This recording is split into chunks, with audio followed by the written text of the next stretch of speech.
Welcome to Digication Scholars Conversations. I'm your host, Jeff Yan. In this episode, you will hear part 2 of my conversation with Howard Wach, who recently retired as Provost of Guttman Community College. More links and information about today's conversation can be found on Digication's Twitter, Facebook, and Instagram. Full episodes of Digication Scholars Conversations can be found on YouTube or your favorite podcast app. You are about to hear part 2 of our conversation with Howard Wach from Guttman Community College. This is the second to last episode of Season 2 of Digication Scholars Conversations. We hope you will tune in next week for the Season 2 finale.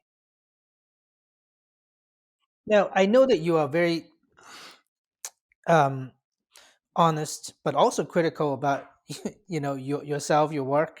But I wanted you to tell me like a more like an objective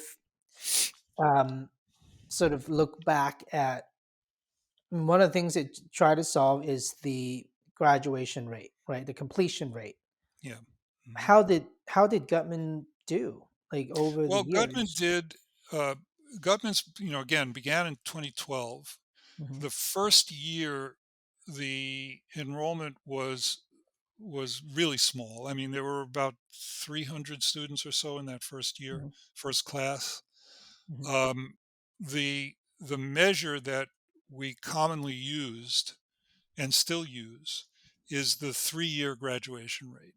Technically these are 2-year degrees, but relatively few students finish in 2 years for a And a lot whole of 4-year college also measure themselves at the 5th or 6th year 5 also. years or 6 Yeah. years, right? So, yeah. So Mhm. the 3-year rate is really a good one to use. And the 3-year rate at Guttman for that first class was about 45%. Mhm. Now, to understand the what that number means, you have to understand that the national rate when Guttman was created for community colleges across the country was about half of that, was about Mhm. 20%. And in some cases it was lower than that.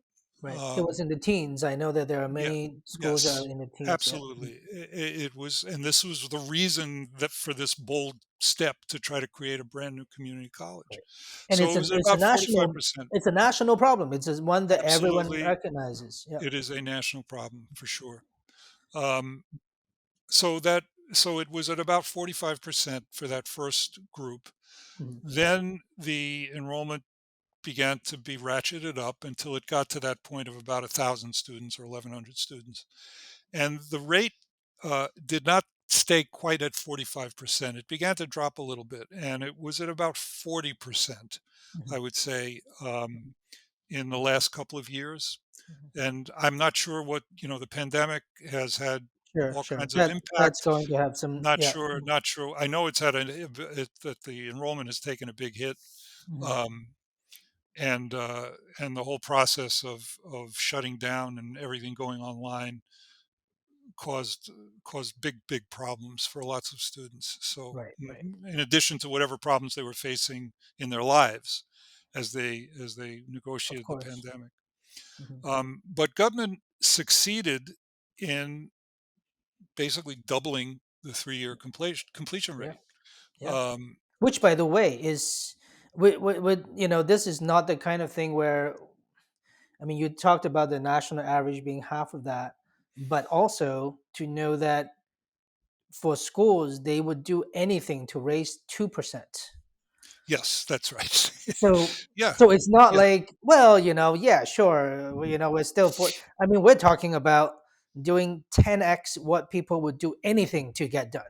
Um, that's right. that's Yeah, essentially what yeah, is I mean, happening. yeah. Typically, when you're projecting your strategic goals, and you want Right, to raise graduation rates, say, well, we'll raise them 2% in the right, right. next two And if years. you did, that's huge. That's like, Then you feel like you've been successful. Yeah. yeah, So right. this radically different structure had Mhm, had that kind of an impact, mhm, and continues to have that kind of impact. mhm. Um, yeah, I mean, I you know, yeah. Sorry, I go must ahead, say Jeff. I fondly remembered coming to Gutman to visit, and Now, I really have zero idea whether this was a good idea, bad idea, a waste of money, or what. But I remember coming to the Guttman building. It's not a big building, by the way. Like Howard said, No. it was constrained. It's a very nice, beautiful location right in Midtown.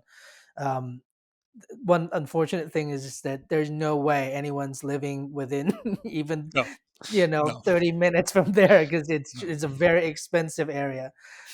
But um, having that said, you come into the building, and one of the things that I think it was one of the first time I visited, and I walked into the elevator, and it said there was there were a bunch of papers that were on the walls, with little, Mhm. almost like a bulletin board, right? And there was a piece of paper that said, um, something like free metro cards, um, you know um, you must get it by Friday or something like that, right? Mhm. Mhm. And I remember talking to someone. I said, what's that about? You're giving out free metro cards. And the person said, oh, well, we did some study, and we recognized that, um, a lot of times students will drop out because they can't come to class, because they can't physically be here. And they go, and they said, and when we look deeper, we realize that they can't physically be here because they literally just don't have the money to pay for the transportation. Something that, if you live in New York, you just take that for granted. You don't take for granted taking a limo anywhere or a taxi cab everywhere, but having a metro car going on the subway is sort of, you know, just like, it's like everyone does this, right? Well, That's how you how that's how you that's how get you from get A to around, B. That's how right? you get from A to B. And Yeah, I don't. and Mhm. students didn't have that. Yeah. They simply didn't have that. And and they said to me that, well, we talked to some students, and basically they told us, we either can take, you know like, use the money to travel to class, or literally my family had to go hungry that day, because that's the money, that's the amount that was going to take, right? Yeah. um it may Yeah. just be a few dollars, but that's the difference between whether we're going to have dinner, or not. And so if you look at that math, then suddenly it's kind of like, wow, that's why they drop out, because they weren't able to even get access to the classroom.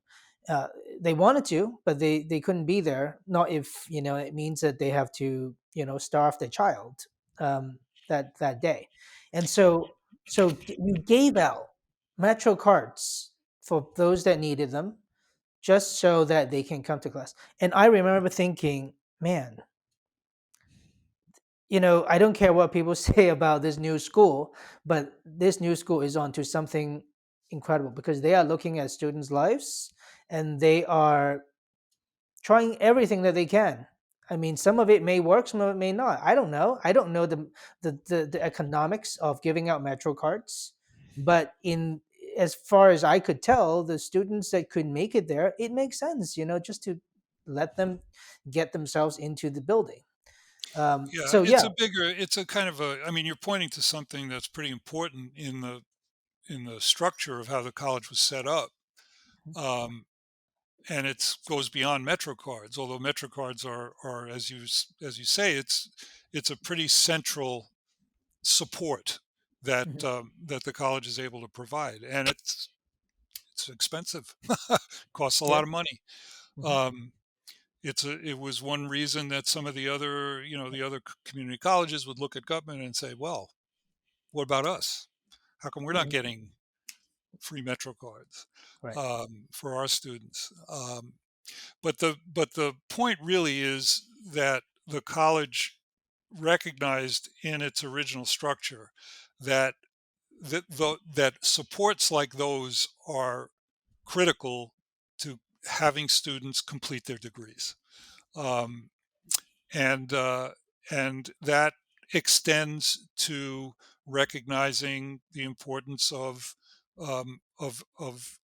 meals, Right. literally, of students being able Right. to eat. Right. Um, it it it went into the structure of how advisement works at the college. Mhm. Very, very intensive advisement structure. Mhm. Um, and but the ability to get there, and again, you mentioned the location. It's in Midtown Manhattan. Mhm. Virtually all of the students live in either in the outer boroughs in Brooklyn or Queens or the Bronx or Upper Mhm. Manhattan, and no one can walk there. If you're going to get there, you got to get on a train, and Mhm. so the Metro card becomes a necessity, Mhm. and the inability to be able to do that is one of the factors that contributes to attrition, and that was the recognition that went into this. But it costs a lot. The Guttman model is very expensive, Right. and that's something that the college is going to have to grapple with Right. to become larger, to move to some kind of scale, Right. which is a necessity if the college is going Mhm. to continue. You Right. can't have a college with 1,000 students or fewer, and it's fewer now with the pandemic enrollments. Right. Right. It's got to be bigger, and in order to be bigger, you have to understand what costs are absolutely essential and what Right. costs are not. Right. Um, and I think the question of MetroCards is going to be a big one. Right. But I do still think that whether it's exactly the Metro card or exactly a meal or a sandwich, it's really the idea that you're looking willing to look at these things that makes Hmm. that challenge the system, right? And I think on one hand, you're saying, well, the other community colleges are asking, why don't we get Metro cards? Well, then maybe that is something to think about. Maybe it's not even the community colleges that should be thinking about it. Maybe it should be the New York transportation system that should think about, hold on a second, because of the way that our fabric is in this city, in this community, that there are kids, there are certain people that they can't go from A to B, and it becomes something that just it becomes something that they would never get into the upward mobility path because of this one little thing. And if that's the case, perhaps it needs to be addressed in different ways, even, right? Well, yeah. I mean, look, public school students get passes. They get bus passes, train Hmm. passes, Hmm. but they don't extend to university students, to CUNY students. Right. Um, uh, I mean, it's one of the dilemmas Right. that that we have to face Right. as And by the educators in way, a system like this. that's a lot cheaper than free tuition. True. I'm just saying for the, I think free tuition Yeah. is good too. Yeah. I'm just Yeah. saying that, hey, even if you can do that, this Mhm. is an expensive way to solve some immediate problems. All right, so um, let me ask you that. I mean, we talked a little bit about your work at Gutman and sort of community college in general, but I feel like that you probably have a lot of insight to sort of where higher education is today. And probably more specifically, I want to talk about community colleges, but you may have insights about just colleges in general and colleges and universities. But I mean, in the last few years, I don't, I feel a lot like someone who's who's forgotten, what it was like 10, 15, 20 years ago, what happened. But certainly the last few years, I felt like it's been, we get hit by a bunch of things all, one after the other. Obviously, most recently, COVID, but which changed our lives and the structures of our lives and the patterns of our lives, by so much. but there's also a lot of other things going on too, like racism and you know me too, and all these things that's going on in in society. But it really has been reflected in higher education as well. Hmm. And it's not just a reflection in my mind. It there's a role for higher education to play in all of this, don't you? Yeah, yeah, yeah, yeah. It's complicated.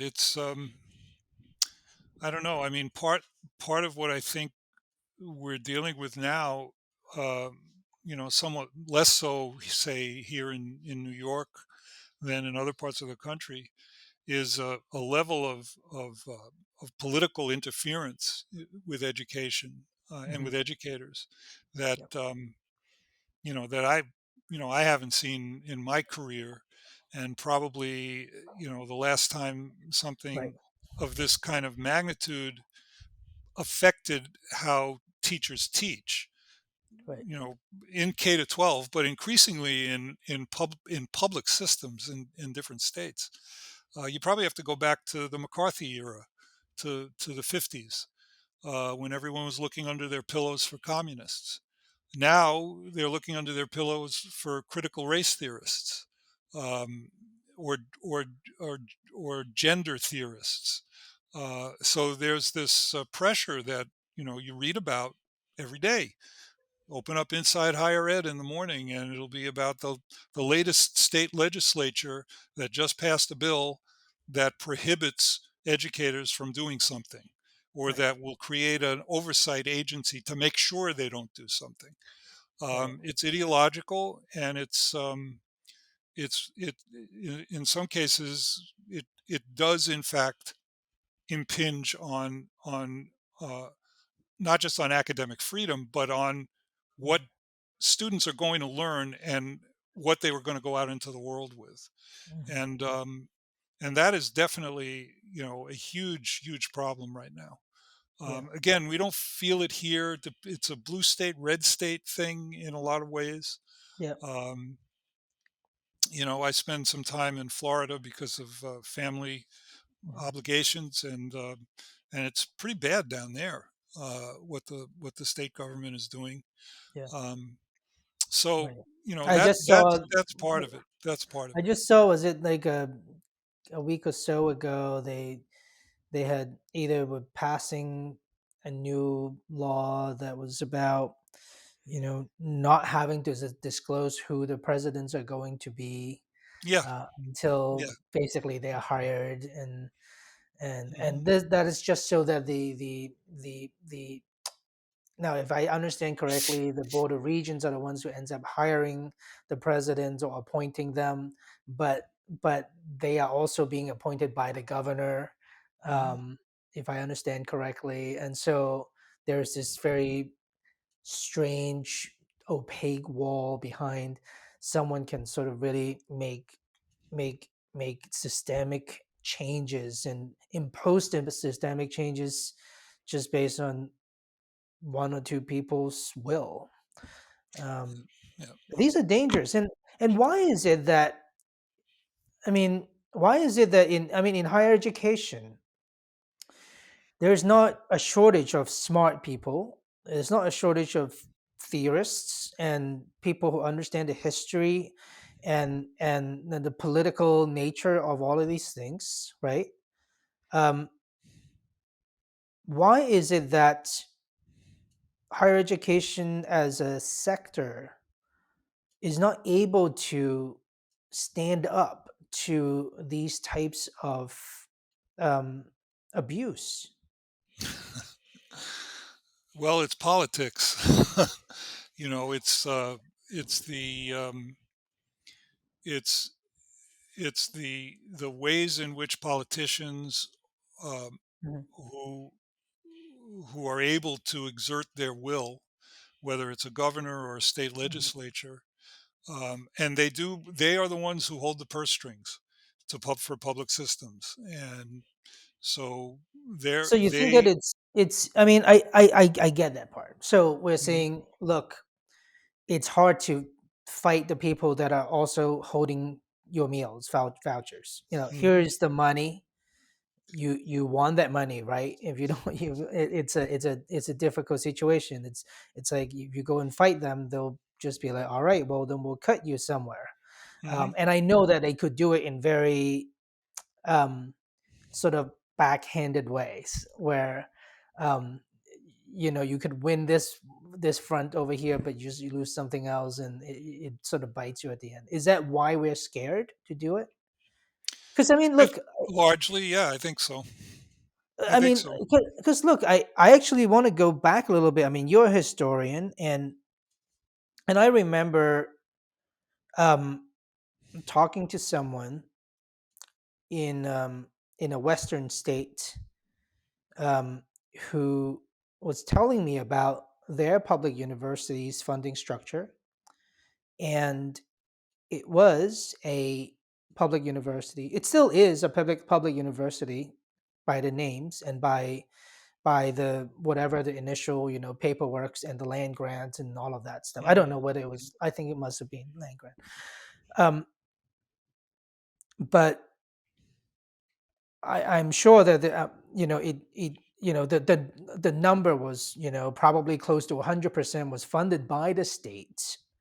With some tuition money coming in. But tuition was a small percentage at one point, and over the last it must have been 20 to 30 years, but it's a little bit at a time. Um, I spoke with this person probably about 5 years ago, and she told me that the percentage of funding that they are going to receive this year or 5 years ago was going to be 7%. 7% of the operating budget comes from the government. Right. The rest, they make it up via fundraising, via tuition, via whatever that beg and borrow. Yeah. It really, it's that that's something that I didn't know, and I thought I was reading inside higher ed too, right? That's not a common knowledge. Yeah. At No, least not that it may dire. not. That sounds pretty dire. It is. No, it's a pattern that's been seen in all parts of the country, blue Yeah, states and red states, yeah, where the percentage of public sure. funding This is blue, by the way. gets This is blue state, right. and Right. oh, and they told me that even then, they said that because its origin is a public university, that for all in-state students, they still had to cap Hmm. the tuition anyway, which is Hmm. why they then started charging a They start huge to amount recruit. for, Yes. Yeah. from out of Yep. state Yep. international students, where they Hmm. have to pay a lot of money, and but that's just us. But to me, I remember thinking at the time, why doesn't the school say something? Well, I And think if they it was do. a purse string thing, They do it all the time. I mean, the yeah, lobbying is a kind of a nonstop activity. yeah, Um, and again, it's politics. yeah, It's the ability, the persuasiveness, the mhm, leverage that university officials are able to bring to bear. sure, I sure, know in New York, the CUNY's got an office that does this. They've got people in mhm, Albany who yeah, are doing this all the time, who monitor. I actually had the experience. I worked for about a year in the central office, the CUNY central office, and one of the jobs I had was to review bills that had been put forward jeez, yeah, Albany in the legislature. uh-huh, Someone in Albany would go through all of the bills, pull out the ones that had potentially some impact on CUNY and send them down to Manhattan. And my job was to go through them and look at what the impact might be, oh my and god, then route it to the appropriate person, the yeah, dean of health professions. yeah, There sure, were an awful lot that were about right, medical policy mhm, uh, right, or the dean of education. So that's just you have to operate that way. You have to be on top of what's being proposed, and mhm, then be able to contact Mhm. and have Right, meaningful conversations with the right, legislators who are going to vote on right. these things. And Well, I'm I sure guess that it. that happens in all 50 states. Yeah, I guess it is happening. I just feel a lot like like we talk about affordability in higher education is Yeah. a big Mhm. deal, and the narrative, the national narrative in if we were to look at New York Times, is it has been about beating up universities for the most part by saying that tuition has raised in a rate. They always show that chart that says tuition raised by this much, inflation is only this much, Yeah. right? A car, is only grown by this much, but tuition has gone from, $8,000 a year to now, is $60,000 a year or whatever, whatever, especially private institution charges. Mhm. And student loans and all that is it becomes a ridiculous number. Um, but but a fairly big portion of that also came from the fact that the institutions, well, they lost their funding, and there was really for no good reason other than the states saying we don't want to give you that money. You can we think you can make this up. And it almost feels like that the schools, being who they are, they're saying, hey, we have to keep operating, so if they don't give it to us, we're going to make it work by doing something. Like raising tuition is one thing, but like fundraising didn't used to be as big. I mean, some of these universities didn't used to have a big fundraising arm. Now you have a public universities that have multi-billion-dollar endowments, right, from private money coming from philanthropists, because they go out there and say, hey, that sports team, whatever it is, please donate, or the medical school, the medical center, please donate, etc., or scholarships or what have you. But that's raised by private money. um, so in essence, every time that line get pushed further because you were able to fill it with something else, it was okay to do that. But at the same time, tuition will continue to go up, and I don't want to. I don't want to be the one who's defending necessarily that some. I'm not saying some institutions are not raising their tuition because it was just good for bottom line, or it's probably some versions of greed or whatever, right? Or that they are misusing their funds and whatnot. But a big portion of it actually was not even that. It comes from the fact that a big chunk got yanked out of underneath, and they have to fill it with something. Yeah. um, Mhm. and that's a hard narrative for me to see.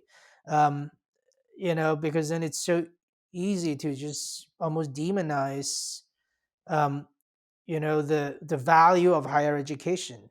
Well, Then I that's started to see. I think that's, that actually kind of leads in a slightly different direction, and I think it's important because it's the the the the culture of higher education, or the place of higher education in the culture, has kind of kept pace in a negative way with the financing of higher education in the way that you're talking about. Higher ed is a punching bag at this point, for an awful lot of people, and that goes hand in hand with the funding decisions that are made, Mhm. with respect particularly to public education. Right. The privates are kind of in a different universe, Mhm. and a lot of course, a lot of them are struggling. A lot of them have closed. The shakeout is probably not over for Mhm. those Mhm. places, Right. and it's connected to the whole sorting structure of the society that we're in as well. Yeah. As a local kind of example here, the city university, like many places, has suffered from the pandemic in terms of enrollment. A lot of the colleges are way down. The community colleges, especially, have suffered a lot. Guttman is a small place that got smaller. LaGuardia is a big place that got somewhat smaller. Bronx is a medium-sized place. They got somewhat smaller. But Baruch College, which is one of the kind of flagship Mm-hmm. colleges, has more students than they know what to do with. Right. So there's this sort of gravitation to what's perceived as the top. Right. And the same thing is true on a much larger scale nationally. Stanford has no shortage of applicants. They don't have an enrollment problem. Right. The Ivies don't have an enrollment problem. My son works at Oberlin College in Ohio. They don't have an enrollment problem. But if you go down the U.S. News and World Report You go down the rankings, ranking, they start to not that I have a lot of confidence in that, but you Yeah. understand what I'm saying. Yeah. Mm-hmm. That's where Right. you see the enrollment problems. And in the largest sense, it's about demographics. It's about the number of 18-year-olds in the country. This concludes part 2 of our conversation with Howard Wach from Guttman Community College. To hear part 3, be sure to subscribe to Digication Scholars Conversations on YouTube, iTunes, Spotify, or your favorite podcast app. Digication Scholars Conversations is brought to you by Digication, a technology platform powering the most innovative e-portfolio programs in K-12 and higher education. Our website can be found at digication.com. This episode was produced by Jeff Yan and Drew Albanesius. If you enjoyed today's conversation, please like, subscribe, and share with a friend. Thanks for watching.